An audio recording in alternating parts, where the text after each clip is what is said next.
aman, nganggur, dia bisa stres. Siap.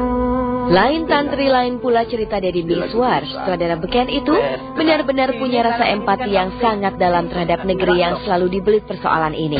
Lewat kemampuannya di bidang seni, Deddy kembali menyentil kondisi negeri ini lewat film bertajuk Alangkah Lucunya Negeri Ini. Dalam film tersebut, Deddy mengangkat realitas sosial mulai dari masalah pengangguran hingga tindakan sewenang-wenang Satpol PP terhadap anak-anak jalanan. Alhasil, lukisan realita yang disuguhkan Deddy dalam film tersebut mendapat sambutan positif dari Menteri Sosial, Salim Segaf Al-Jufri. Bagus, bagus.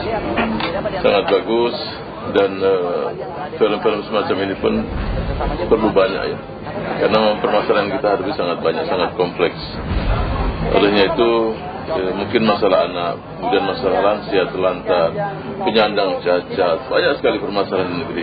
Sebetulnya sebuah penghargaan terhadap film, dan juga melihat film ini penting untuk membangun jati diri bangsa. Bagaimana membangun industri film ini dengan lebih baik agar film-film dengan tema-tema seperti ini atau keberagaman tema tumbuh, nggak seragam. Ini penting sekali. Itu gedung DPR, tempat wakil rakyat. Wakil copet ada nggak, Bang?